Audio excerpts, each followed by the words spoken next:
What's up guys? I hope you are doing well. I am Veer. Welcome to stellar family. तो कैसे हो दोस्तों? मैं आशा करता हूँ शानदार तरीके से आप लोग अपनी लाइफ को एंजॉय कर रहे हो, अपनी सेहत, फैमिली और पढ़ाई का ध्यान काफी अच्छे से रख रहे हो। जिंदगी जीने के कई सारे तरीके आप लोगों ने देखे होंगे। अलग अलग लोग अलग अलग तरीके से जिंदगी जीते हैं, पर लेकिन क्या आप लोगों ने कभी देखा है कि उनकी जिंदगी एक जैसी चल रही है? उनकी जिंदगी में कभी कोई दिक्कत ही नहीं है, कभी कोई प्रॉब्लम ही नहीं है। आप लोगों ने शायद कोई ऐसा इंसान नहीं देखा होगा, और ऐसा इंसान होगा भी नहीं इस धरती पर कि जिसकी लाइफ जो है वो एक जैसी चलती रहेगी। कभी आप लोगों की लाइफ में हाईज आएंगे, कभी लोज आएंगे। इनके एक तरीके से कभी आप लोगों की लाइफ में अच्छे टाइम होगा, कभी आप लोगों की लाइफ में प्रॉब्लम होगी। तो ये अच्छा टाइम और जो प्रॉब्लम है, यही एक इंसान की जो जिंदगी है वो खुशनुमा बनाता है। अगर आप लोग अपने अच्छे टाइम को एंजॉय करते हैं तो अपने बुरे टाइम को भी एंजॉय करना स्टार्ट करिए। जिस दिन आप लोगों ने बुरे टाइम को एंजॉय करना स्टार्ट कर दिया, आप लोगों को एक चीज देखने को मिलेगी कि आप लोगों का अच्छा टाइम आप लोगों को इतनी चीजें नहीं सिखाता है जितना बुरा टाइम आप लोगों को चीजें सिखा के जाता है। तो एक माइंड सेट आप लोग बना लीजिए कि जब जब आप लोगों की लाइफ में कोई बुरा टाइम आने वाला है, इसका मतलब आप लोग कुछ नया सीखने वाले हैं। इसका मतलब आप लोगों की लाइफ जो है वो पहले से एक नया अपग्रेड होने वाला है। आप लोगों की लाइफ में एक नया वर्जन निकल के आने वाला है। आप लोगों की लाइफ का ऐसे नहीं कहते हैं कि मोबाइल फोन का एक नया वर्जन आ गया, तो आप लोगों की लाइफ का भी एक नया वर्जन निकल के आएगा। पर लेकिन वो वर्जन तभी निकल के आएगा जब आप लोग उस चीज को एंजॉय कर पाएंगे, आप लोग उस चीज को समझ पाएंगे कि हाँ भैया, आज बुरा टाइम है तो कल अच्छा होगा, आज अंधेरा है तो कल रोशनी भी होगी। अगर आप लोगों ने ये चीजें समझना स्टार्ट कर दे तो आप लोग अपनी सक्सेस को बड़ी ही इजीली अचीव कर पाएंगे। वरना आप लोग इतने फ्रस्ट्रेशन में रहेंगे कि आप लोग अपने काम पर फोकस ही नहीं कर पाएंगे। तो ये चीजें आप लोगों को समझनी पड़ेगी कि बुरा टाइम आता है तो अच्छा टाइम भी आएगा, और यही एक साइकिल होती है जो हमेशा चलती रहती है। पर लेकिन आप लोगों को ये सीखना है कि इस बुरे टाइम में से कितना अच्छे पॉइंट आप लोगों को निकालने हैं, ताकि आने वाले टाइम में आप लोग उनको यूटिलाइज कर सको। तो यही होती है जिंदगी, और यही जितनी जल्दी आप लोग समझ लोगे उतनी ही अच्छे से आप लोग जिंदगी को जीना स्टार्ट कर दोगे। तो आज है मंडे, पूरे शानदार जोश में स्टार्ट करते हैं पूरे वीक के साथ में, ताकि आप लोग अपना पूरा जोश पूरे वीक में बनाए रखिए। क्योंकि ये एक ऐसा दिन होता है मंडे जिससे कि आप लोग पूरे एक वीक के लिए चार्ज हो जाते हैं, और यही एक ऐसा टाइम होता है जिसमें आप लोग फुल एनर्जी के साथ में काम करते हैं। और इंटरेस्टिंग फैक्ट पता है क्या है यहाँ पर? ये है कि अगर आप लोग किसी काम को एनर्जी के साथ में करते हैं ना, एक काम ए है, एक काम बी है, आप लोगों ने ये जो एक काम ए किया पूरी एनर्जी के साथ में किया, बी काम किया तो पर लेकिन एनर्जी के साथ में नहीं किया, यहां पर जो रिजल्ट होगा उसका कुछ और ही नजारा होगा, और यहां पर जो रिजल्ट होगा वो आप लोगों को पसंद नहीं आएगा, दूसरा तो उसे क्या पसंद करेगा। तो इसलिए क्यों ना हर काम को पूरा एनर्जी के साथ में किया जाए। तो ये काम आप लोग करना है। कोसी रिवर है यहां पर जो जाकर आप लोगों को मैप में निहारनी है। बाकी काफी कुछ शानदार डिस्कस करने के लिए आज के द हिंदू न्यूज़पेपर में। पर लेकिन आगे बढ़ने से पहले, जैसे कि हम लोग डेली देखते हैं, थोड़ा सा नजर हम लोग डाल लेते हैं कोरोना वायरस के केसेस के ऊपर। ऑल ओवर वर्ल्ड में कोरोना वायरस के जो केस हैं, ये 1,46,27,412 केस ऑल ओवर वर्ल्ड में अब तक आ चुके हैं। जितने लोगों की जान गई है वे 6,08,463 लोग अब हमारे बीच में नहीं है जो कोरोना वायरस की चपेट में आ गए हैं। ये वो खुशनसीब लोग हैं जो कोरोना वायरस से बचकर आ चुके हैं। 87,28,922 लोग यहां से बचकर आ चुके हैं। तो ये एक अच्छी बात आप लोग बोल सकते हैं। यूएसए टॉप पर चल रहे हैं यहां पर 38 लाख केस के साथ में, और 1,43,000 डेथ के साथ में। कल यूएसए के अंदर 60,000 केस आए टोटल मिलाकर। ब्राजील दूसरे नंबर पर है यहां पर 20 लाख केस के साथ में, 23,000 केस कल ब्राजील के अंदर में आए, और 79,000 के करीब लोगों की जान जा चुकी है। यहां पर सोचने वाली बात यहां पर ये, इंडिया जो है तीसरे नंबर पर है, और कल जो हमारी कंट्री में केस आए वो दूसरे नंबर पर सबसे ज्यादा केस आए। पहले नंबर पर यूएसए में 60,000, हमारी कंट्री में 40,000 केस आए। तो वर्ल्ड में दूसरे नंबर पर सबसे ज्यादा केस आने वाली कंट्री हमारी कंट्री बन गई है, जो कि काफी तेज रफ्तार से यहां पर केस बढ़ रहे हैं। अगर इसी रफ्तार से चलती रही तो हम लोग जल्दी ही यूएसए के पास में खड़े हुए मिलेंगे, क्योंकि हमारी कंट्री में आप लोग देखते हैं यहां पर 11 लाख केस यहां पर हो चुके हैं, और 27,000 लोगों की जान यहां पर जा चुकी है। रसिया चौथे नंबर पर है, और साउथ अफ्रीका यहां पर 5वें नंबर पर आ चुके हैं 3,64,000 केस के साथ में। अपनी कंट्री के अंदर अगर आप लोग बात करेंगे तो पहली बार इतने केस आए 40,000 का आंकड़ा अब तक टच नहीं किया था हम लोगों ने, पहली बार 40,000 का आंकड़ा आप लोगों के सामने है। महाराष्ट्र में यहां पर 3 लाख का आंकड़ा क्रॉस कर चुके हैं। कल जो केस आए यहां पर, ये केस आप लोगों को 9,500 देखने को मिले। तमिलनाडु में टोटल मिलाकर 1,70,000, और दिल्ली में है यहां पर 1,22,000। तो ये 3 ऐसे एरिया है जहां पर 1 लाख से ऊपर केस चल रहे हैं हमारी कंट्री के अंदर में। बात करें अगर यहां पर, तो 22,000 लोगों की रिकवरी यहां पर बोली जा रही है कल जो है, जो कि एक अच्छी बात आप लोग बोल सकते हैं। इसी के साथ में 675 लोगों की कल जान गई कोविड-19 की वजह से। तो अपने आप को सेफ रखिए, सिक्योर रखिए, इसी में आप लोगों की और आपके परिवार की भलाई है, और ये आप लोगों की रेस्पॉन्सिबिलिटी भी है। आगे लेक्चर स्टार्ट करने से पहले एक छोटी सी न्यूज है जो कि काफी इंपॉर्टेंट हो सकती है, खासकर जो स्कूल गोइंग चिल्ड्रंस हैं उनके लिए, बच्चों के लिए यहां पर ये काफी इंपॉर्टेंट न्यूज हो सकती है। स्टेट जो है और यूनियन टेरिटरी जो है उनके लिए जो स्कूल को ओपन करने की, यानी कि जो स्कूल बंद पड़े हुए हैं उनको फिर से ओपन करने का अलग अलग यहां पर एक तरीके से आप लोगों को चीजें देखने को मिलेगी। क्या इंटरेस्टिंग ये होता है जब हैंग होती है ना चीजें, तो इस तरीके से चलती है जैसे अभी चला था ये। यहां पर अगर आगे बात करते हैं तो यहां पर जो बात की जा रही है कि कौन कौन कब इसको ओपन कर रहे हैं। आसाम ने बोल दिया है कि वो 31 जुलाई को ओपन कर देगा। अगस्त में ओपन करने की बात की गई दिल्ली, हरियाणा, बिहार और चंडीगढ़ के द्वारा। बाकी सितंबर में ओपन करने की बात की जा रही है आंध्र प्रदेश, कर्नाटक, केरला, लद्दाख, मणिपुर, नागालैंड, राजस्थान, अरुणाचल प्रदेश और इसी के साथ में उड़ीसा।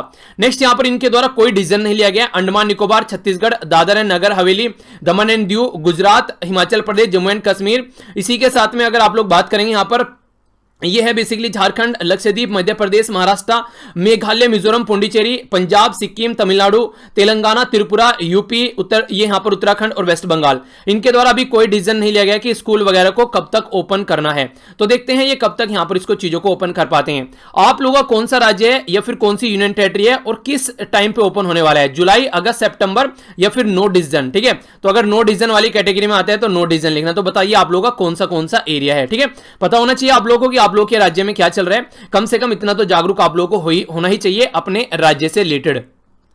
आइए अब आज का आर्टिकल देखते हैं कौन कौन से आर्टिकल हम लोगों को डिस्कस करने हैं। बाकी काफी कुछ शानदार यहां पर डिस्कस करेंगे इन आर्टिकल्स के अंदर। और अब तक भी अगर आप लोग की आंख नहीं खुली तो आंख जरूर खोल लीजिए, क्योंकि कई सारे बच्चे ऐसे होते हैं जो कि पैसिव जोन में बैठे रहते हैं, बस हाँ सुन रहे हैं बस किसी न किसी तरीके से। तो वहां से आंखें खोलकर थोड़ा सा ध्यान से आप लोग बैठ जाइए। कमेंट बॉक्स में लिखिए प्रेजेंट सर। ठीक है, तो इससे क्या होगा, आप लोग की आंखें खुलेगी थोड़ी सी। पी नहीं लिखना है, प्रेजेंट लिखना है। और उसी के साथ में कोशिश किया कीजिए आंसर भी दिया कीजिए जो क्वेश्चन आप लोगों से पूछे जाते हैं। तो आर्टिकल्स देख लेते हैं कौन कौन से हम लोग को डिस्कस करने हैं। आज का सबसे शानदार आर्टिकल बोल सकते हैं आप लोग यहां पर ये Indian ocean quad group Malabar exercise के बारे में बात करें तो प्रीलिम्स, मेंस और इंटरव्यू सबके लिए काफी इंपॉर्टेंट आर्टिकल आप लोग इसको बोल सकते हैं। और एसएससी बैंकिंग जहां पर एक ऑब्जेक्टिव टाइप क्वेश्चन पूछे जाते हैं वहां पर भी आप लोग के लिए काफी इंपॉर्टेंट यहां पर ये हो जाता है। ये वाला आर्टिकल बात करें यहां पर एक तरीके से एक्स्ट्रा जुडिशियल किलिंग के बारे में, यानी कि जो विकास दुबे की अभी यहां पर हत्या हुई उसके बारे में बात करें। इंपॉर्टेंट आर्टिकल है, इंटरेस्टिंग फैक्ट आप लोग यहां पर जानने को मिलने वाले हैं। ये वाला बात कर रहा है टॉर्चर के बारे में। तमिलनाडु में अभी 2 जो बंदे थे उनकी टॉर्चर के तहत डेथ हो गई। तो कई सारी ऐसे रूल और रेगुलेशन बताए जा रहे हैं जो कि इंपॉर्टेंट है। आंसर राइटिंग में भी आप लोग यहां पर इनको यूज कर सकते हैं। आज हम मंडे को ये एडिटर को लेटर लिखते हैं, उनका रिप्लाई करते हैं, तो ये हमारे लिए इंपॉर्टेंट नहीं है। ये कार्टून है, इसके बारे में भी देखेंगे। और ये आज का डेटा पॉइंट जहां पर कुछ फैक्ट्स बताए जाते हैं कि कहां क्या चल रहा है, तो इसके ऊपर भी हम लोग नजर डालेंगे। बाकी यहां पर ये जो है सिंगापुर के इलेक्शन के बारे में बात कर रहे हैं। अभी यहां पर सिंगापुर की पॉलिटिकल पार्टी क्या रिफॉर्म ला रही है वो हमारे लिए इंपॉर्टेंट नहीं है, तो इसके ऊपर हम लोग नजर नहीं डालेंगे। ये डोनाल्ड ट्रंप साहब के बारे में बात कर रहे हैं। डोनाल्ड ट्रंप साहब जो है जो वीजा पॉलिसी को लेकर काफी सतर्क यहां पर नजर आ रहे हैं। वो चाह रहे हैं कि की कंट्री का फोकस बस इन्हीं की कंट्री पर रहे, बाहर से कोई भी यहां पर निकलकर न आए। और जब डोनाल्ड ट्रंप की बात करते हैं तो कल एक फैमिली मेंबर के द्वारा ये शेयर किया गया, काफी अच्छा लगा ये काफी हंसी आई मुझे इसको सुनकर। यहां पर लिखा है कि सुनो किम जोंग कहां जा रहे हो, तो ये कह रहा है कि एसएलवी फैमिली में ऑनलाइन क्लास अटेंड करने जा रहा हूं यहां पर। तो कह रहा कि मुझे क्यों नहीं बताया तुमने, तो कह रहा है अरे यार अब इसको भी मतलब ये भी अब पढ़ेगा। यानी कि एक तरीके से कई सारे बच्चे ऐसी हरकतें करते हैं जैसा किम जोंग उन कर रहा है। जब मैं आप लोगों को बोलता हूं ना कि शेयर करना, इसको चीजों को लाइक करना, लोगों तक ज्यादा से ज्यादा पहुंचाना, तो कई सारे बच्चे कई बार ऐसे कमेंट करते हैं कि सर वो भी पढ़ा लिखा हो जाएगा, हमारा कॉम्पिटिशन और बढ़ा रहे हो आप। ये तरीका है ना सोचने का, इससे थोड़ा सा बाहर निकलिए।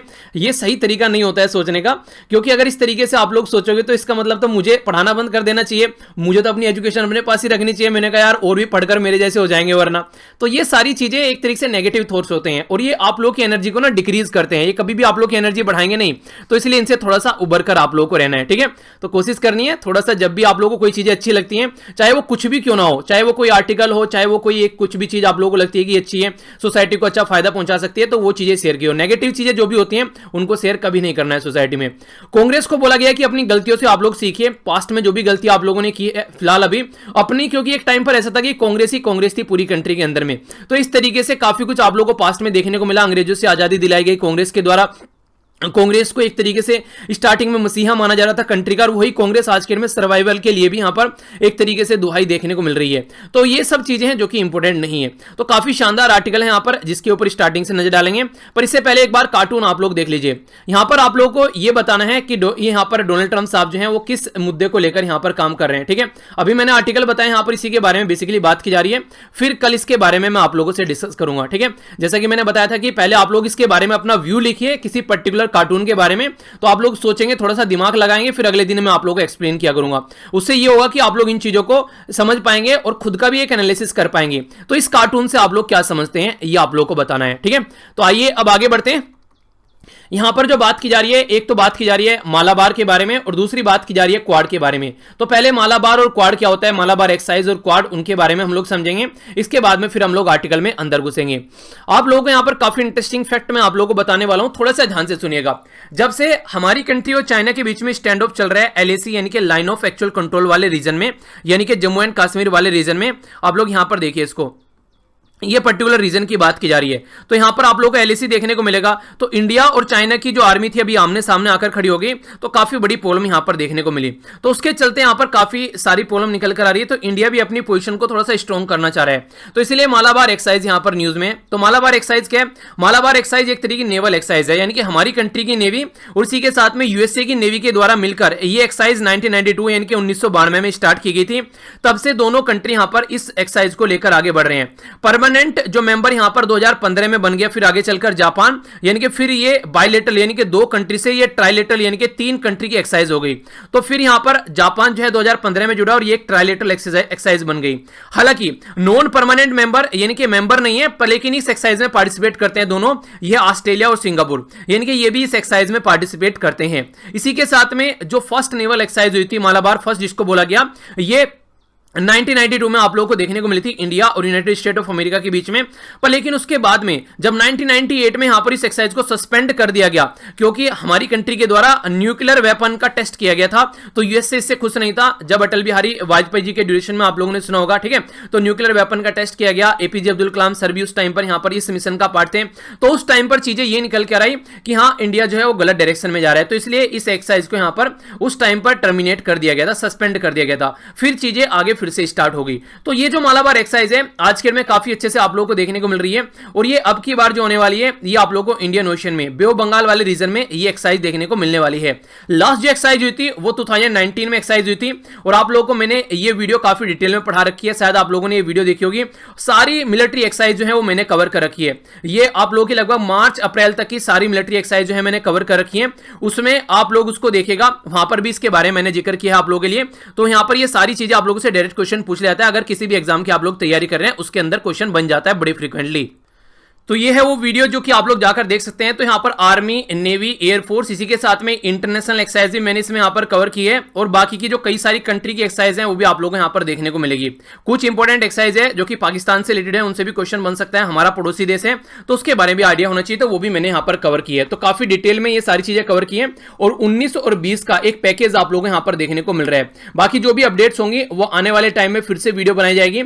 ये वीडियो आप लोगों की 3-4 महीने या फिर 6 महीने के गैप में एक वीडियो में बना देता हूं, जिसमें सारी एक्सरसाइज कवर हो जाती हैं, ठीक है। तो ये लास्ट वीडियो थी जो कि आप लोग यहां पर देख सकते हैं, जिसमें डिटेल में सारी चीजें कवर की गई है। तो हम लोग यहां पर मालाबार एक्सरसाइज के बारे में बात कर रहे हैं, और खासकर चाइना के ऊपर फोकस है इसका, तो उसके बारे में यहां पर एक क्वेश्चन भी आप लोगों के सामने।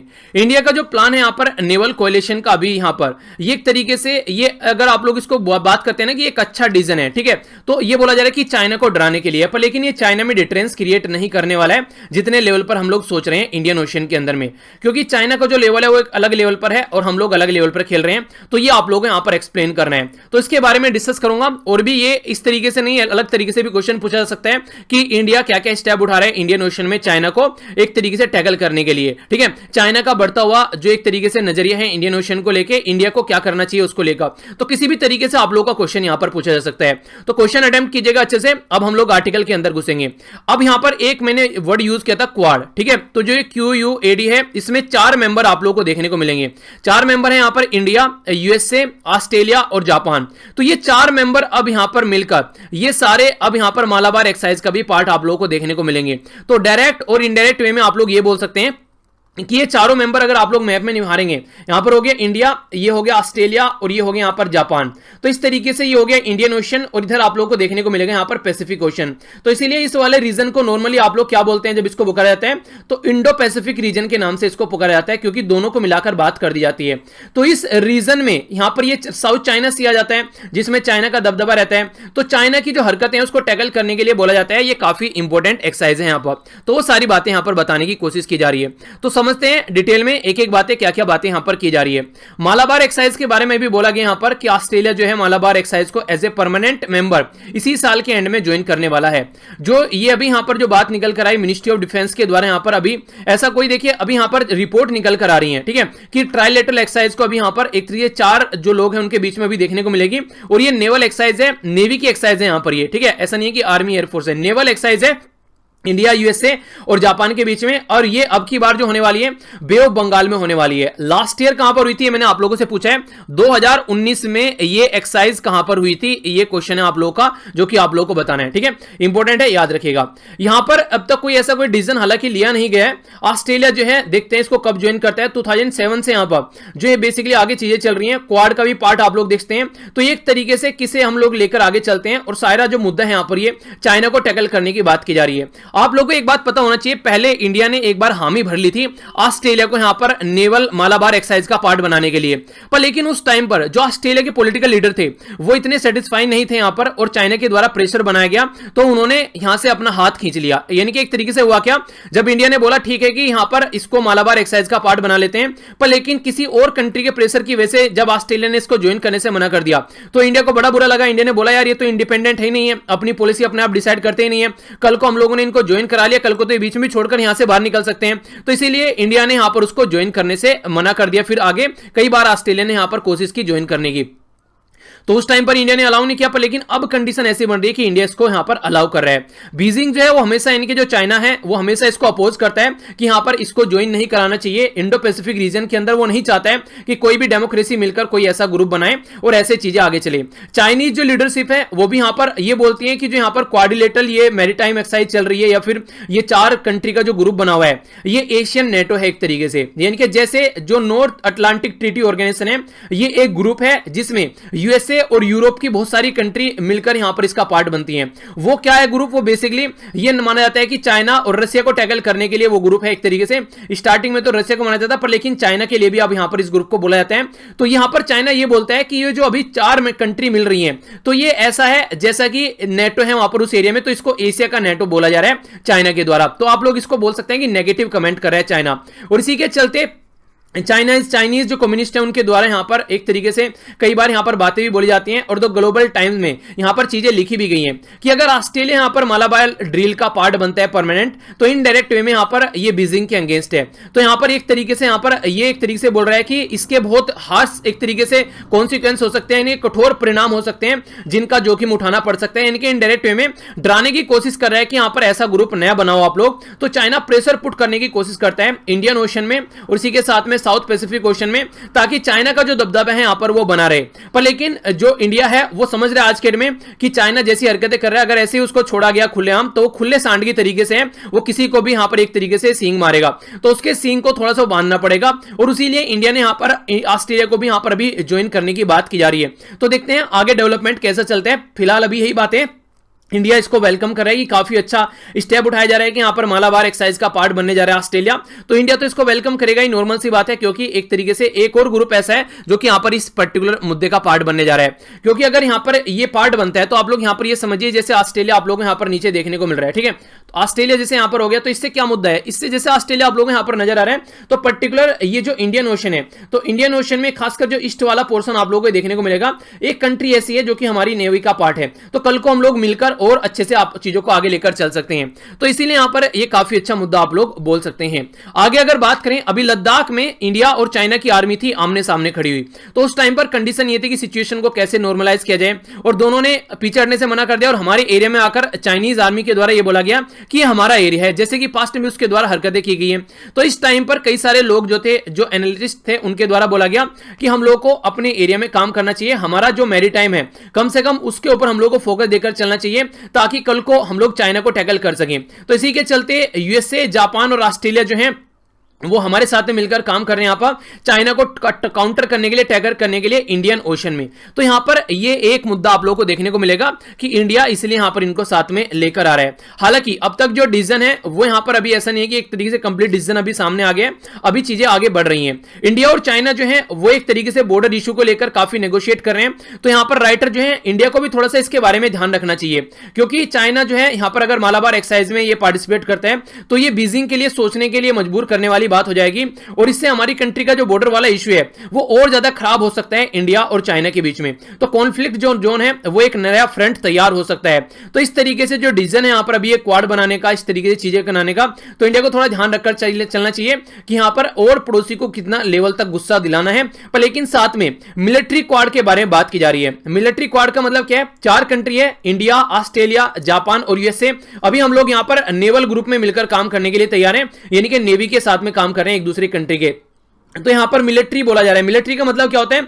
जब तीनों फोर्स आ जाती हैं, नेवी, आर्मी और एयरफोर्स, जब तीनों यहां पर पार्ट बन जाती है तो उस तरीके से मुद्दे को आगे लेकर चलने की बात यहां पर की जा रही है। तो इंटरेस्टिंग फैक्ट यहां पर ये निकल कर आया सामने, तो इसीलिए काफी अच्छा एक पॉइंट आप लोग इसको यहां पर बोल सकते हैं। ठीक है, तो इस तरीके से यहां पर लेकर चलना चाहिए। यहां पर बात की जा रही है कि एवरी पॉसिबिलिटी है कि जो मिलिट्री क्वाड है वो एक तरीके से यूज किया जाए, इंडिया को एक security dynamic Asia Pacific region में प्रोवाइड कराए। कि हां, अगर इंडिया यहां पर इस तरीके से एक क्वाड ग्रुप बनाता है मिलिट्री का, तो वो हर लेवल पर यहां पर काम करेगा और एक अच्छी सिक्योरिटी यहां पर देखने को मिलेगी। इन रिसेंट डेज, अभी कुछ टाइम के बारे में अगर आप लोग बात करें, यहां पर जो चाइना है, चाइना की जो प्रेजेंस है साउथ चाइना सी में, जो मैंने अभी आप लोगों को दिखाया था ना यहां पर, तो आसपास की कई सारी कंट्री है। साउथ चाइना सी को समझने के लिए ये पिक्चर आप लोगों के लिए अच्छी है। साउथ चाइना सी आप लोगों को यहां पर ये देखने को मिल रहा है। तो जो वियतनाम है उसके एरिया में चाइना कहता है, ये वियतनाम कहता है ये मेरा एरिया है, चाइना कहता है नहीं ये वाला मेरा एरिया है। ठीक है, यानी कि वियतनाम हो गया, यहां पर मलेशिया हो गया, इंडोनेशिया हो गया, फिलीपीन हो गया, मलेशिया, ये सारी कंट्री इनका एक तरीके से जो एरिया है चाइना बोलता है ये मेरा एरिया है। ठीक है, तो चाइना यहां पर अपना दबदबा दिखाता है और इंटरनेशनल जो लॉज हैं उनके हिसाब से उनको एक्सेप्ट करने के लिए तैयार नहीं है। तो इसीलिए यूएसए की तरीके से अभी काफी तकड़ी स्टेटमेंट आई है। यूएसए ने ये बोला है कि आगे आने वाले टाइम में जो भी कंडीशन होगी उसको हम लोग देखेंगे और हम लोग नहीं मानते चाइना क्या बोलता है, 9 डैश लाइन वगैरह जो भी बोलता है चाइना, हम उसको एक्सेप्ट नहीं करते हैं। हम लोग यहां पर इंटरनेशनल लॉज के हिसाब से चलेंगे। तो इसलिए यूएसए के द्वारा भी कई सारे तगड़े स्टेप यहां पर उठाए जाते हैं रिसेंटली अभी चाइना को टैकल करने के लिए। इसीलिए उसने ये 3 एयरक्राफ्ट कैरियर जो है यहां पर अभी इस पर्टिकुलर रीजन में भेजे, ताकि पीएलए यानी कि जो यहां पर चाइना की जो पीपल्स लिबरेशन आर्मी नेवी है उसको टैकल यहां पर किया जा सके। तो यूएसए देखिए अगर यहां पर हेल्प करेगा तो वो हेल्प चाहेगा भी। कोई भी किसी पर्सन को अगर हेल्प करता है ना तो इनडायरेक्ट वे में वो हेल्प चाहता भी है। तो यूएसए जो है वो इंडो पैसिफिक पार्टनर जो है इंक्लूडिंग इंडिया, तो उसके बारे में अगर आप लोग बात करते हैं तो यूएसए नेवी साउथ चाइना सी में आप लोगों को अगर देखेंगे यहां पर कुछ कंडीशन करती हुई नजर आएंगी, तो वो इंडिया से भी ऐसी एक्सपेक्टेशन लगाएंगे कि इंडिया भी साउथ चाइना सी में आकर उनकी हेल्प करे। इस मुद्दे को समझने के लिए काफी अच्छा उदाहरण मैं आप लोगों को देता हूं, यह अफगानिस्तान वाला उदाहरण। जब यहां पर यूएसए के द्वारा अपनी एक नई पॉलिसी बनाई गई पर्टिकुलर अफगानिस्तान के ऊपर फोकस लेकर, तो उस टाइम पर उनके द्वारा इंडिया को बोला गया कि इंडिया को भी अपनी आर्मी जो है, अपनी जो मिलिट्री है वो यहां पर भेजनी चाहिए अफगानिस्तान में शांति बनाए रखने के लिए। यानी कि एक साइड में हम लोग ऑलरेडी पाकिस्तान के साथ में बॉर्डर पर हमारी 24 घंटे तनातनी रहती है, दूसरी साइड में भी यहां पर हम लोग इसमें कूद जाए। यानी कि तुम तो यहां पर 2000 से यहां पर अपने खड़े हुए हो, यहां पर तुम अब तक यहां पर अपना इतनी ज्यादा प्रॉब्लम में घुसे हो, खुद घुटने टेक चुके हो, तालिबान के सामने हाथ जोड़ रहे हो, नाक रगड़ रहे हो कि भैया हम लोग को यहां से छोड़ दो। अब चाहते हो कि हमारी कंट्री की भी ऐसी सिचुएशन हो जाए कि फालतू की एक वॉर में हम लोग जुड़ जाएं। तो डोनाल्ड ट्रंप का बेसिक पर्पस ये था कि दूसरों को इल्झा के यहां पर और तुम यहां से अपना दबदबा करके निकल लो। ठीक है, तो ऐसे मुद्दे आप लोग यहां पर इनके देखने को मिले। पर लेकिन हम भी किसी से कम नहीं है, हमने भी साफ साफ मना कर दिया कि ऐसा कुछ पॉसिबल नहीं है। पर लेकिन अगर आने वाले टाइम में हम लोग चाहते हैं कि इंडियन ओशन में यूएसए हमारी हेल्प करे, तो वो हमसे एक्सपेक्ट करेगा कि हमारी नेवी भी साउथ चाइना सी में आए यहां पर, ताकि चाइना को टैकल किया जा सके। तो ये खतरनाक मुद्दा यहां पर अभी देखने को मिलने वाला है। तो ऑस्ट्रेलिया के बारे में अगर बात करते हैं, तो अगर आप लोग बात करें यहां पर, तो एक तरीके से आप लोग देखते हैं कि अगर ऑस्ट्रेलिया के बारे में, तो अगर ऑस्ट्रेलिया जो यहां पर एक तरीके से ओनली वन पार्टनर जो आप लोग को देखने को मिलेगा ईस्टर्न इंडियन ओशन के अंदर में, जो एक तरीके से सिक्योरिटी प्रोवाइड कराता हुआ नजर आएगा। तो चाइना को अगर बात करें तो चाइना इसको लेकर सतर्क हो रहा है। ठीक है, हालांकि अगर तरीके से देखा जाए डायरेक्ट अभी हमको चाइना की जो यहां पर ये अभी पीपल्स लिबरेशन आर्मी नेवी है, कोई डायरेक्ट थ्रेट हम लोग को नहीं देखने को मिल रहा है। पर फिर भी कुछ ना कुछ मुद्दे आप लोगों को यहां पर देखने को जरूर मिल जाएंगे आने वाले टाइम में, ऐसी सिचुएशन कि यहां क्या होने वाला है। यानी कि आज के टाइम पर कोई भी ऐसा डायरेक्ट थ्रेट आप लोग चाइना को हमारे लिए नहीं बोल सकते। ये एक्सपेक्टेशन लगाई जा रही है कि चाइना आगे ऐसे कर सकता है चाइना के रवैये को देखकर, पर लेकिन अब तक ऐसा हुआ नहीं है।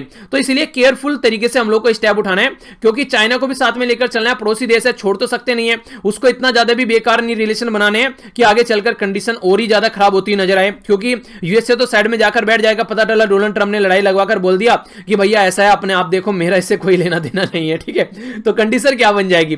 कंडीशन ये बन जाएगी कि यूएसए वो होगा कि दूसरों को लड़ाकर दूर बैठकर मजे लेगा कि हाँ कुछ तो होना चाहिए, तो हमेशा से ऐसी हरकतें आप लोगों को देखने को मिलती हैं। तो ये सारी वही होता है कि लड़ाई लगवाने वाले दूर बैठ जाते हैं। तो आप लोग भी अपने डिसीजन खुद से लिया करो, ऐसा नहीं कि सामने वाले ने लड़ाई लगवा दी और बस बैठ गए लड़ने। सोचो कहां लड़ना जरूरी है, कहां लड़ना जरूरी नहीं है। और लड़ाई कभी सोल्यूशन नहीं होता है। At the end of the day जब भी आप लोग बैठ के बातें करोगे तो सोल्यूशन बातों से ही निकालोगे बाद में आकर आप लोग, ठीक है। तो इसलिए ये काम जरूर याद रखिएगा। इसी के साथ में अगर बात करें हमारी कंट्री के बारे में, तो साकार और जो यथार्थ अगर चीजें आप लोग देखें यहां पर, यानी कि जो सही चीजें हैं यहां पर आप लोग समझ सकते हैं कि हमारे पास में अगर खुद की पावर नहीं होगी, खुद के जहाज नहीं होंगे, खुद की मिसाइल नहीं होगी, खुद की हमारी जो कैपेबिलिटी रडार की अच्छी नहीं होगी, तो चाइना को हम लोग वैसे भी कोई ज्यादा डिटरेंस क्रिएट नहीं कर पाएंगे।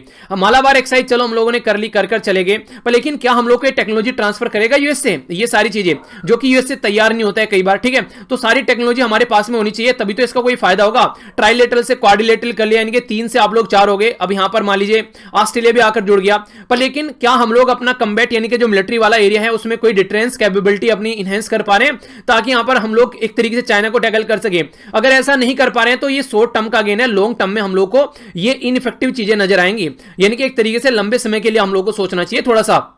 ऑस्ट्रेलिया को हम लोग ज्वाइन करा रहे हैं मालाबार, मैं इसके खिलाफ में नहीं हूं, राइटर ऐसा बोल रहे हैं, पर लेकिन सोचना भी चाहिए कि क्या चीजें, इसका इंपैक्ट क्या पड़ने वाला है। यानी कि कोई भी स्टेप उठाने से पहले एक बार ये देखिए कि कितने पॉजिटिव और कितने नेगेटिव चीजें आप लोग यहां पर देखने को मिल सकते हैं। न्यू दिल्ली के बारे में अगर आप लोग बात करते हैं इनके इंडिया के बारे में, तो यहां पर बात सीधी सीधी ये बोली जा रही है कि क्वालिटेटिव जो इंगेजमेंट है यहां पर, इसमें कॉस्ट बेनिफिट रेशियो आप लोग को देखने को मिलेगा।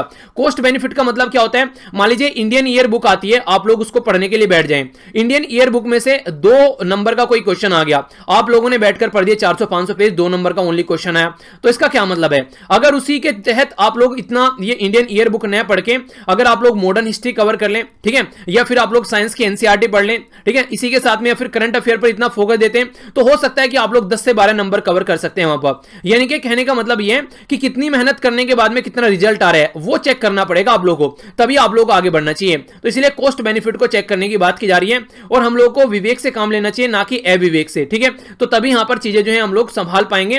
और एक तरीके से यही चीजें जो हैं एक तरीके से आप लोग समझ सकते हैं, जरूरी भी है कि चाइना हमारा जो है वो पड़ोसी देश है, अगर उसको हम लोग नेगेटिव तरीके से लेकर चलेंगे तो सिचुएशन जो है वो नॉर्मल नहीं होने वाली है। तो हम लोग को थोड़ा सा चीजों को एग्रेसिव वे में नहीं, पैसिफाई वे में भी लेकर चलना पड़ेगा, ठीक है। तो ये समझाने की कोशिश की जा रही है।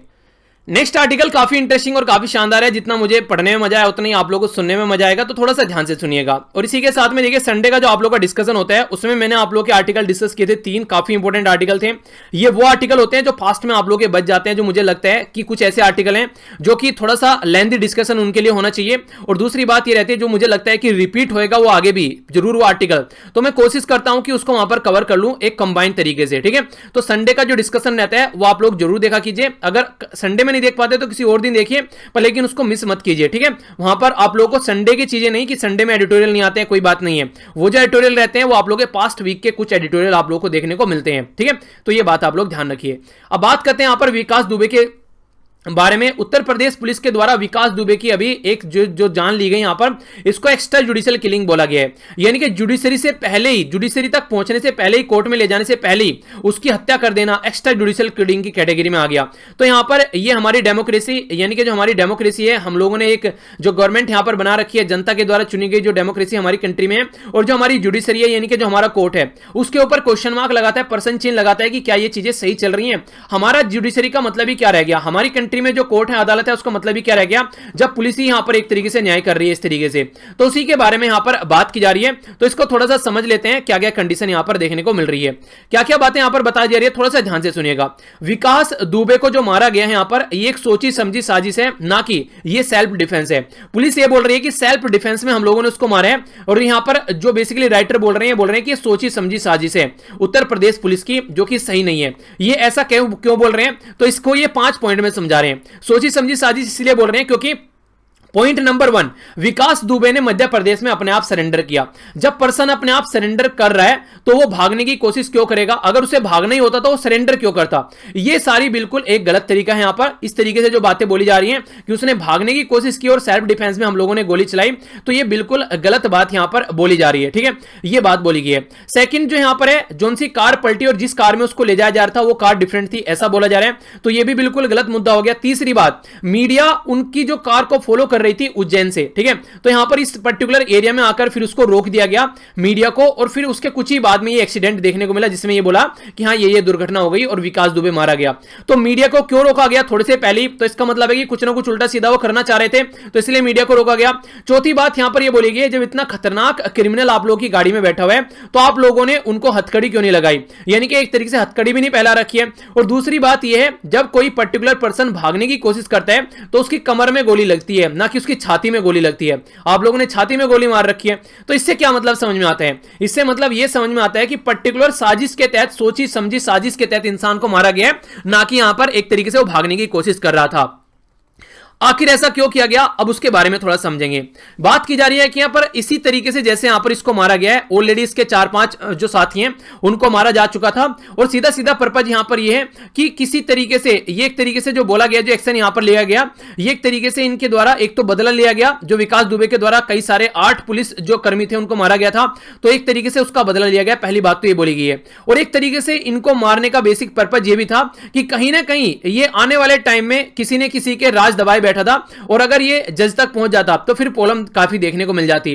तो एक्स्ट्रा जुडिशियल किलिंग जो है यहां पर एक तरीके से हाईलाइट करती है कि एक डिस्टर्बिंग ट्रेंड चल रहा है स्टेट के अंदर, ये सही नहीं है। और यहां पर ये कोई और क्या बोलेगा, सीधे हमारी जो यहां पर ये चीफ मिनिस्टर है साहब, वो सीधी सीधी ये बात बोल रहे हैं। यूपी के चीफ मिनिस्टर योगी आदित्यनाथ साहब, उनके द्वारा क्या बोला गया, अगर कोई भी गलत कुछ काम करता है, ठीक है, तो फिर क्या करो, उसको ठोक दो। यानी कि इनके द्वारा खुद ये बात बोली जा रही है, अगर कोई अपराध करेगा तो ठोक दिया जाएगा। इफ दे कमिट क्राइम्स तो they will be knock down. यानी कि एक तरीके से इनके द्वारा बोला गया कि ठोकी राज स्टार्ट होगा, अब यहां पर जो भी हरकतें करेगा उसको ठोक दिया जाएगा। ये खुद चीफ मिनिस्टर बोल रहे हैं, यानी कि कोई जुडिशरी में सुनवाई नहीं होगी, उसको सीधा ऊपर उड़ाया जाएगा। तो इस तरीके की किलिंग यहां पर जब देखने को मिल रही है, तो इसका मतलब यह कि जुडिशरी का कोई मतलब नहीं है। दुबे की किलिंग यहां पर यह भी बताती है कि गवर्नमेंट को रिस्क था कि अगर यह कोर्ट में पहुंच गया तो यह बहुत सारे राज उगल देगा। आखिर ऐसा क्यों? ऐसा इसलिए क्योंकि देखिए, एक ऐसा पर्सन जिसके ऊपर 60 से ज्यादा एक केस चल रहे हैं, जिसमें उल्टे सीधे केसेस सारे, एक हीनियस क्राइम के भी रिपोर्ट आप लोगों को यहां पर देखने को मिलेगी, और अब तक भी वो मोस्ट वांटेड लिस्ट में नहीं है। यानी कि पिछले 3 सालों से तो लगभग आप लोगों को देखने को मिलेगा योगी जी की गवर्नमेंट है यहां पर, और फिर भी वो मोस्ट वांटेड लिस्ट में नहीं है। तो राइटर यहां पर यह बोल रहे हैं कि जब यहां पर यह बंदा जो है अब तक भी मोस्ट वांटेड लिस्ट में नहीं है और 60 से ज्यादा क्राइम कर चुका है, तो इसका मतलब क्या है? इसका मतलब यह है कि ये गवर्नमेंट के भी कुछ राज जब दबाए बैठा था, अगर ये कोर्ट में पहुंच जाता तो गवर्नमेंट के भी कुछ राज निकल कर आते। तो सीधा मतलब ये हो गया यहां पर कि राज दबाने हैं तो इंसान को उठा दो, वरना ये गले का फंदा बन जाएगा। तो वही कंडीशन अभी यहां पर देखने को मिली कि गले का फंदा बनने से बचाने का सही तरीका यह है कि जुडिशरी में जाने से पहले ठोक दो उसको। तो वही ठोकी राज यहां पर देखने को मिला, जो कि अभी यहां पर एक नया केस सामने निकल कर आया। दुबे की जो किलिंग है यहां पर लोगों के द्वारा इसकी सराहना की गई, काफी सारे लोग खुश थे कि सही है, मारा गया, एक मुजरिम था, एक क्रिमिनल था, इस तरीके से लोग जो इफेक्टिव हो रहे थे। पर लेकिन ये नहीं दिख रहा है लोगों को जो यहां पर इसकी खुशी बना रहे हैं कि एक तरीके से जो जुडिशरी का इंस्टीट्यूशन है हमारी कंट्री में, यानी कि जो कोर्ट है हमारी कंट्री में, उसके ऊपर एक क्वेश्चन मार्क लग रहा है कि कोर्ट क्या कर रहा है। अगर इस तरीके से पुलिस यहां पर जज बन गई तो फिर कोर्ट का कोई मतलब ही नहीं रह जाएगा। और आज तो चलिए आप लोगों को लगता है कि एक क्रिमिनल मारा गया, तमिलनाडु के अंदर भी क्या देखने को मिला, तमिलनाडु के अंदर 2 बेगुनाह की जान चली गई पुलिस की हैवानियत की वजह से। उसको आप लोग क्या बोलेंगे? फिर उसके ऊपर भी आप लोग तालियां बजाइए, उसके ऊपर भी खुश होना चाहिए, क्योंकि पुलिस के एक इस तरीके की एक्टिविटी पर जब आप लोग खुश हो रहे हैं तो इनडायरेक्ट वे में ये बिल्कुल गलत तरीका है। तो दुबे जो है इस तरीके से जो केस है, ये एक तरीके से कई बार लोकल केस कोर्ट में भी यहां पर पहुंचा, पर लेकिन बार बार वहां से बचकर आ गया। तो इनडायरेक्ट वे में आप लोग क्या कर रहे हैं? मॉब लिंचिंग को बढ़ावा दे रहे हैं। मॉब लिंचिंग क्या है? जब जनता जो है वो इकट्ठा होकर किसी पर्टिकुलर पर्सन को मारती है तो उसको मॉब लिंचिंग बोलते हैं। तो एक्स्ट्रा जुडिशियल किलिंग भी यही होगी ना, कई सारे पुलिस वाले मिलकर एक इंसान को मार रहे हैं, भले ही वो गुनहगार है या फिर बेगुनाह है, तो इससे तो एक तरीके से कोर्ट का कोई मतलब ही नहीं रह गया। तो जो रूल ऑफ लॉ है हमारी कंट्री में, यानी कि हाँ कोई कानून भी है, वो एक तरीके से लोगों का विश्वास उसमें से उठ रहा है। तो इस तरीके से ये काफी एक तरीके से शर्म करने वाली बात होगी हमारी कंट्री के लिए कि हमारी कंट्री में जुडिशरी को माना ही नहीं जा रहा है। और जहां पर जुडिशरी नहीं होगी वहां पर कहां से ह्यूमन राइट निकल के आएंगे? इंसानों का कोई राइट ही नहीं होगा।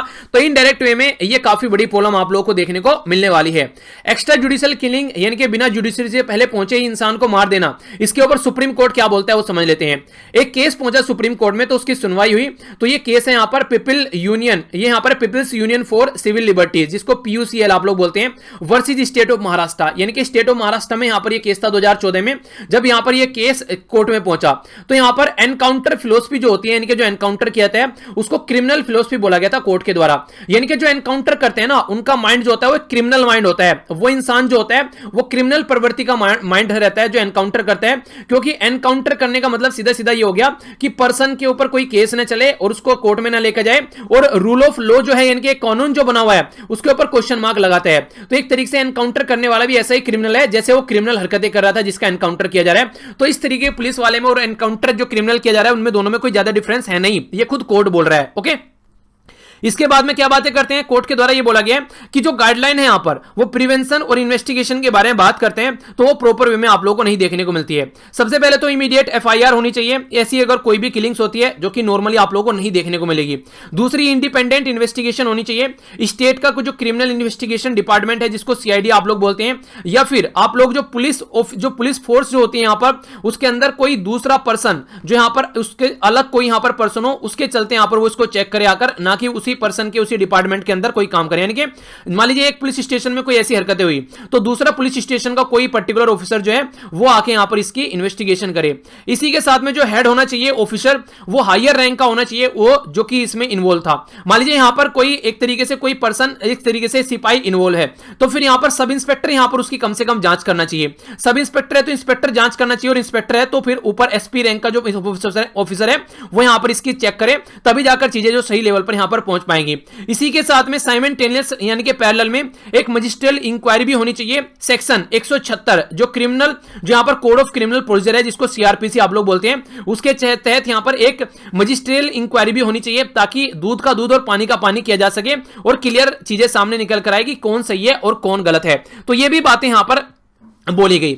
इसी के साथ में एक उदाहरण यहां पर दिया जा रहा है, 16 केस अभी यहां पर ऐसे देखने को मिले जो कि सीआईडी को ट्रांसफर किए गए, पर लेकिन जब यहां पर बात करते हैं उसमें किसी में भी आप लोगों को फोरेंसिक जो बेसिकली जांच नहीं की गई, प्रॉपर वे में चीजें एनालिसिस नहीं देखने को मिली, और 11 आउट ऑफ 16 में से यहां पर फैमिली मेंबर को पता ही नहीं है कि मजिस्ट्रियल इंक्वायरी चल रही है, कोई स्टेटमेंट नहीं ली गई, कुछ नहीं लिया गया, और बाद में चलकर आप लोगों को पता है क्या होता है। यानी कि ऐसी ऐसी हरकतें देखने को मिलती हैं यहां पर कि पता ही नहीं चल रहा है क्या चल रहा है, बस चीजों को दबाने की कोशिश की जाती है। तो सेक्शन 175 जो सीआरपीसी के तहत जो रिपोर्ट सबमिट की जा रही है, ऐसी हरकतें की जा रही हैं, वो यहां पर पता भी नहीं चल पाता है कि चल भी रहा है नहीं चल रहा है, तो अंदर ही अंदर चीजों को दबा दिया जाता है कि हां हम लोगों ने कंप्लीट कर ली चीजें। अगर ऐसी कोई हरकतें पाई जाती है तो ये केस जो है इन्वेस्टिगेट करने के लिए आप लोग सीबीआई को फिर ये केस ट्रांसफर करो, तो फिर ये आप लोगों को देखने को मिलेगा। अगर यहां पर चीजें नहीं हो पाती हैं तो इंडिपेंडेंट इन्वेस्टिगेशन इसकी होनी चाहिए। तो दुबे जैसी किलिंग है यहां पर एक तरीके से ये हमारी आंखें खोलने वाला एक केस है कि हमारी डेमोक्रेसी और जो जुडिशरी है यानी कि हमारा जो जस्टिस सिस्टम है और हमारा जो लोकतंत्र है वो खतरे में आप लोगों को नजर यहां पर आ रहा है। और एक्स्ट्रा जुडिशियल किलिंग अगर ऐसे चल रही है, अगर उनकी इंक्वायरी आप लोग नहीं कर रहे हैं तो इनको और बढ़ावा आप लोग दे रहे हैं, तो एक तरीके से वेकअप कॉल आप लोग इसको बोल सकते हैं, आंखें खोलने वाला केस आप लोग इसको बोल सकते हैं। यूपी गवर्नमेंट के बारे में अगर आप लोग बात करें तो उनके द्वारा स्पेशल इन्वेस्टिगेशन टीम की यहां पर बात की गई है इंक्वायरी करने के लिए एपिसोड में। जो यहां पर स्पेशल इन्वेस्टिगेशन जो टीम है ये डिप्टी इंस्पेक्टर जनरल जो है यहां पर वो देखने को मिलेंगे रविंद्र गौड़। ठीक है, तो ये देखते हैं किस तरीके से यहां पर चार्जशीट फाइल करते हैं। ठीक है, तो फिर कंडीशन आगे क्या निकल कर आती है। पर लेकिन एक और बहुत बुरी बात आप लोगों को यहां पर देखने को मिलेगी, जो पर्टिकुलर यहां पर ये पर्सन है जो ये यहां पर ये इस तरीके की चीजों की इंक्वायरी कर रहा है, उसके लिए ऑलरेडी सीबीआई के द्वारा यहां पर चार्जशीट दायर की गई थी एक्स्ट्रा जुडिशियल किलिंग में। यानी कि जिस केस की इंक्वायरी करने के लिए जो स्पेशल इन्वेस्टिगेशन टीम आप लोगों के द्वारा बनाई गई है, उस पर्टिकुलर पर्सन ऑलरेडी यहां पर इस तरीके के जो हरकत है वो उसमें संलिप्त पाया जा चुका है। यानी कि तरीके से आप लोग बोल सकते हैं कि एक तरीके से चोर ही यहां पर चोर को चेक करेगा कि वो कितनी चोरी कर रहा है। तो ये बातें यहां पर राइटर बोल रहे हैं। तो यूपी गवर्नमेंट जो है यहां पर जिस तरीके से जो इंक्वायरी यहां पर कर रही है, तो उसको थोड़ा सा चीजों को समझना पड़ेगा कि हाँ कैसे चीजें होनी चाहिए, कम से कम कॉन्फिडेंस तो आना चाहिए कि हाँ क्या चीजें आप लोग कर रहे हैं, तो क्या ये सही है। तो यहां पर रिटायर्ड जो जज होते हैं एक तरीके से इंडिपेंडेंट क्रेडिबल इंक्वायरी यहां पर होनी चाहिए, तभी चीजें आप लोग यहां पर समझ पाओगे। हमारे संविधान निर्माताओं के द्वारा इंडिपेंडेंट जुडिशरी की बात की गई थी, लॉ एंड ऑर्डर की बात की गई थी। अगर ऐसी हरकतें चलती रहेंगी तो हम लोग कहीं ना कहीं उनको भी शर्मसार कर रहे हैं कि कैसे कंट्री बनाकर जाना चाहते थे और कैसी कंट्री अभी सामने देखने को मिल रही है। तो ये है यहां पर फैक्ट जो कि आप लोगों को भी यहां पर पता होना चाहिए, और ये सब चीजें जो हैं जिसके ऊपर यहां पर काम करना चाहिए। ठीक है, तो ये है इसके बारे में कंप्लीट आर्टिकल। आई होप कि आप लोग चीजें अंडरस्टैंड कर पाए होंगे। नेक्स्ट आर्टिकल भी इससे रिलेटेड है, थोड़ा सा इसका एक्स्ट्रा वर्जन है। यहां पर ये एंटी टॉर्चर के बारे में बात की जा रही है। ठीक है, एंटी टॉर्चर का मतलब क्या होता है? यहां पर एंटी टॉर्चर यानी कि टॉर्चर न किया जाए। पुलिस क्या करती है, कस्टडी में ले जाकर कई सारे लोगों की पिटाई करती है और उसमें लोग मर जाते हैं, तो ये एक तरीके से टॉर्चर कर करके लोगों को मार देना, थर्ड डिग्री इस्तेमाल करना, वो सारी चीजों की बात की जा रही है। तमिलनाडु में अभी यहां पर ऐसी कंडीशन देखने को मिली, एक बेटा और बाप जो थे उनको थर्ड डिग्री देकर यहां पर पुलिस के द्वारा मार दिया गया, टॉर्चर कर करके। उनका बस इतना गुनाह था कि लॉकडाउन चल रहा था और उनके द्वारा अपनी दुकान खोली गई थी लॉकडाउन में। अगर उसकी सजा मौत है तो फिर हमारी कंट्री में रेप करने वालों की सजा क्या होनी चाहिए, ये यहां पर इन पुलिस वालों से पूछना चाहिए। यानी कि दुकान खोली और उनको मार दिया गया तो बड़ी अच्छी सजा दी, ये सही है। तो इस तरीके से यहां पर जो बात की जा रही है कि एग्जिस्टिंग जो लॉ है हमारी कंट्री में वो यहां पर सही नहीं है, जो कि कस्टोडियल टॉर्चर के बारे में बात कर सके, यानी कि जिनको टॉर्चर कर करके मारा जाता है उनके बारे में ढंग से बात कर सके। टॉर्चर जो है हमारी कंट्री में, अगर आप लोग ढंग से देखेगा, टॉर्चर को डिफाइन नहीं किया गया ढंग से इंडियन पिनल कोड में। बस हमारी कंट्री में हर्ट यानी कि अगर किसी को चोट पहुंचाते हैं या फिर एक तरीके से गंभीर चोट पहुंचाते हैं तो उसके बारे में बात करते हैं। यहां पर टॉर्चर के बारे में कोई बात नहीं करता है हमारा जो इंडियन पिनल कोड है, तो इसलिए यहां पर थोड़ा समझना पड़ेगा। डेफिनेशन जो है हर्ट की वहां पर, उसके अंदर भी यहां पर मेंटल टॉर्चर इंक्लूड नहीं है, यानी कि किस लेवल पर आप लोग इंसान को टॉर्चर कर रहे हैं वो भी यहां पर इंक्लूड नहीं है। यहां पर यहां पर अगर बात करें under code of criminal procedure, जो जुडिशियल मजिस्ट्रियल इंक्वायरी है, एवरी कस्टोडियल डेथ की यहां पर होनी चाहिए, पर लेकिन वो देखने को नहीं मिलेगी। ह्यूमन राइट कमीशन के हिसाब से अगर बात करें तो यहां पर इनकी बात की जाती है कि यहां पर जो शव परीक्षण किया जाता है वो कैमरे के अंदर यहां पर शव परीक्षण होना चाहिए अगर किसी ऐसे पर्सन की डेथ होती है, ताकि जो मैटर है उसको रफा दफा न किया जाए और उसके ऊपर एक तरीके से ऐसे ही कोई ऐसे पर्दा न डाले। सुप्रीम कोर्ट के जो जज हैं जिनका नाम था D K Basu versus state of Bengal, जो वेस्ट बंगाल के केस में, ये टर्निंग पॉइंट माना जाता है कस्टोडियल जो टॉर्चर होता है उसके चलते। इनके द्वारा यहां पर ये जो केस था इसमें भी काफी कुछ ऐसी गाइडलाइन दी गई कि यहां किस तरीके से कस्टोडियल टॉर्चर है उसको यहां पर टैकल करना है। इसी के साथ में कोर्ट का जो डिसीजन था यहां पर यह है Nilavati Behera versus state of Orissa का केस। उसमें भी यहां पर कई सारी बातें देखने को मिली कि अगर कस्टोडियल डेथ होती है यहां पर तो आप लोगों को उसको कंपनसेशन देना है, ऐसा नहीं है कि आप लोग उससे पल्ला नहीं झाड़ सकते कि हां ये चीजें हो गई हैं। और इवन यहां पर ऐसा भी बोल दिया गया कोर्ट के द्वारा कि कस्टडी में अगर किसी की डेथ होती है तो जो पर्सन यहां पर ये हरकतें करता है उसको डेथ पेनल्टी मिलनी चाहिए, यानी कि उसको भी मौत की सजा मिलनी चाहिए, वो इस मौत की सजा का हकदार है। और यहां पर ये बातें बोली गई किसके तहत, यहां पर कोर्ट के द्वारा यहां पर ये बातें बोली गई अगर कोई पुलिसमैन गिल्टी पाया जाता है तो उसको भी मौत की सजा यहां पर मिलनी चाहिए। पर लेकिन ये सारी चीजें बोलने में अपनी जगह देखने को नहीं मिलती है। हमारी कंट्री में लॉ कमीशन जो है ये बेसिकली रिपोर्ट प्रस्तुत करता है हमारी कंट्री में कैसे कैसे लॉ होने चाहिए, क्या गड़बड़ है और क्या सुधरना चाहिए। तो इसकी 162वीं जो रिपोर्ट थी उसमें डेथ पेनल्टी को अबोलिश करने की बात की जा रही है। बस टेररिज्म के केस में यहां पर बोला जाता है कि आप लोग रख सकते हैं, बाकी यहां पर ये सारी चीजें बात की जा रही है। फिर भी हम लोग यहां पर डेथ पेनल्टी के बारे में कोर्ट बोल रहे हैं, तो कहीं ना कहीं काफी एक हाई लेवल पर चीजें पहुंच रही है, इसीलिए कोर्ट यहां पर ऐसी बातें बोलने के लिए तैयार है। पर लेकिन जो कई सारी कंट्री ऐसी हैं जो डेथ पेनल्टी को हटा रही है, तो हमारी कंट्री में भी डेथ पेनल्टी वगैरह नहीं होनी चाहिए। तो ये बातें समझाने की कोशिश की जा रही है। 2017 में सेंट्रल गवर्नमेंट के द्वारा भी एडमिट किया गया, सुप्रीम कोर्ट के द्वारा सीरियसली चीजों को बोला गया। और 273 जो रिपोर्ट है लॉ कमीशन की उसमें भी रिकमेंड किया गया कि हम लोगों को यूएन कन्वेंशन अगेंस्ट टॉर्चर और अदर क्रूअल और इनह्यूमन और यहां पर डिग्रेडिंग जो ट्रीटमेंट है उसके चलते हम लोगों को इसको एक्सेप्ट कर लेना चाहिए। ये जो बेसिकली पर्टिकुलर ये एक पर्टिकुलर आप लोग ये कन्वेंशन बोलते हैं जिसको, इसको हम लोगों ने साइन तो कर रखा है पर लेकिन रेटिफाई नहीं कर रखा है। रेटिफाई का मतलब होता है पार्लियामेंट से क्लियर करा देना, तो ये सही नहीं है। जिस दिन पार्लियामेंट से क्लियर हो गया तो हम लोग भी इसके अधीन रहेंगे। कम से कम ऐसी हरकतें हमारी कंट्री में देखने को नहीं मिलेगी जैसे फिलहाल अभी तमिलनाडु में देखने को मिली है। इसी के बारे में एक और इंपॉर्टेंट फैक्ट है यहां पर, सुप्रीम कोर्ट के जो जस्टिस हैं यहां पर दीपक गुप्ता, उनके द्वारा भी यहां पर कुछ बातें बोली गई हैं कि इन्वेस्टिगेशन जो प्रोसिक्यूशन होता है वो फेयर नहीं होता है। ठीक है, तो ये सबसे पहले फेयर होना चाहिए। दूसरी बात जो की जा रही है, पुलिस जो ऑफिसर्स होते हैं उनको ट्रेन करना चाहिए प्रॉपर वे में, वो ट्रेन नहीं होते हैं एक तरीके से अप टू द मार्क जैसी सिचुएशन है उसको हैंडल करने के लिए। थर्ड डिग्री वाले जो मेथड है उनको रिप्लेस कर देना चाहिए साइंटिफिक जो स्किल होती है, यानी कि जैसे आप लोगों ने देखा होगा कई सारी मूवीज में क्या करते हैं वो एक तरीके से कई सारे तार वगैरह सर पे लगा देते हैं और वो सारी चीजें, मेथड को क्या बोलते हैं, उसको मेथड को एक्जैक्टली क्या बोलते हैं, जो आइडेंटिफाई करते हैं ना कि ये सही बोल रहा है गलत बोल रहा है, क्या बोलते हैं उसको, वो नहीं आता कि जब यहां पर उंगलियों में भी क्लिप से लगा दिए जाते हैं पूरी बॉडी पर कि यहां इसको चेक करना है सही बोल रहा है गलत बोल रहा है, तो वो सारी चीजें यहां पर चेक करनी चाहिए। ठीक है, मेथड नाम याद नहीं आ रहा है मुझे एग्जैक्टली, माइंड से नाम निकल गया, अभी याद था जब आर्टिकल पढ़ रहा था। चलिए आप लोग बताइए कि क्या बोलते हैं उसको जिससे चेक किया जाता है कि इंसान सही बोल रहा है फिर गलत बोल रहा है। तो साइंटिफिक मेथड है, ना कि उसको डंडा मार मार कर उससे पूछा जाए, तो वो गलत तरीका है इस तरीके से। तो नीड ऑफ आर है यहां पर जो पोलम है उसको देखें, यहां पर जो कमिटी और कमीशन की जो रिपोर्ट है उनको इंप्लीमेंट करें ताकि फ्यूचर में ऐसी हरकतें देखने को न मिले और फिर से किसी बेगुनाह की यहां पर जान न जाए। ठीक है, तो ये बात यहां पर बोली गई है। चलिए ये था आज का डिस्कशन। आइए क्वेश्चन है, इसका आंसर दीजिए, देखता हूं अच्छे से आप लोगों ने सुना है नहीं। Malabar exercise 2019 trilateral maritime exercise between India, Japan और यूएसए, तो ये यहां पर इंडियन कोस्ट पर देखने को मिली। ठीक है, नेक्स्ट बात की जा रही है 2019 में 25th जो एडिशन था यहां पर मालाबार एक्सरसाइज का, 25th एडिशन था, ये बात बोली गई। तो पहला सही है, दूसरा सही है, या दोनों सही है, या फिर कोई सा भी सही नहीं है, तो कौन सा सही है? A B C F D, ये आंसर आप लोगों को बताना है। तो आंसर देख लेते हैं, आंसर क्या है? आंसर है यहां पर डी, कोई सा भी सही नहीं है, क्योंकि ये ट्राइलेटरल एक्सरसाइज थी 2019 में, बिल्कुल सही बात है। पर लेकिन यहां पर जो एक्सरसाइज थी ये जापान के कोस्ट पर देखने को मिली, ना कि इंडियन कोस्ट पर। इंडियन जो एरिया में ये अब की बार देखने को मिलेगी, जो अभी यहां पर 24th एडिशन इसका होगा, तो 24वां एडिशन संस्करण होगा, जिसमें यहां पर एक तरीके से ये इंपॉर्टेंट हो जाता है 24th, यहां पर याद रख लीजिएगा। ठीक है 24th, ओके 24 अप्रैल तो जैसे भी कर याद रख लीजिएगा, 24th इंपॉर्टेंट है यहां पर। 24th इंपॉर्टेंट क्यों हो जाता है यहां पर? 24th इसलिए इंपॉर्टेंट हो जाएगा क्योंकि 24th एडिशन में यहां पर ऑस्ट्रेलिया का परमानेंट मेंबर बन जाएगा। ठीक है, तो इसलिए आप लोग इस एडिशन को याद रखिएगा अगर ये बनता है तो। ठीक है, नेक्स्ट यहां पर जापान जो है परमानेंट मेंबर 2015 में बना था, तो 24th एडिशन है यहां पर, ये 25th एडिशन नहीं है, 23rd एडिशन ही है, 24th एडिशन अभी होगा। तो ये था टोटल आज का डिस्कशन। आई होप कि आप लोगों ने इसको अच्छे से एंजॉय किया होगा, और अगर लेक्चर पसंद आता है तो ही इसको लाइक और शेयर करना है, वो फीडबैक आप लोग का होता है। अगर पसंद नहीं आता तो बिल्कुल भी लाइक और शेयर इसको नहीं करना है, बल्कि डिसलाइक करके जाना है और कमेंट बॉक्स में बताना है कि क्या चीजें पसंद नहीं आई हैं, ताकि उसको इंप्रूव किया जा सके। और सारी पीडीएफ मैंने आप लोगों को टेलीग्राम पर प्रोवाइड करा दी है, तो उसको आप लोग ज्वाइन कर लीजिए। अगर नोटिफिकेशन भी नहीं आता है तो भी आप लोग इसको ज्वाइन कर लीजिए, तुरंत लेक्चर का नोटिफिकेशन आप लोग को मिल जाएगा। जो भी चीजें होती हैं वो यहां पर इकट्ठी एक जगह आप लोग को मिल जाती हैं। बाकी फेसबुक, इंस्टाग्राम, टेलीग्राम और ट्विटर, ये ऐसे सोशल मीडिया हैंडल हैं जहां पर अलग अलग चीजें मैं टाइम टू टाइम शेयर करता रहता हूं।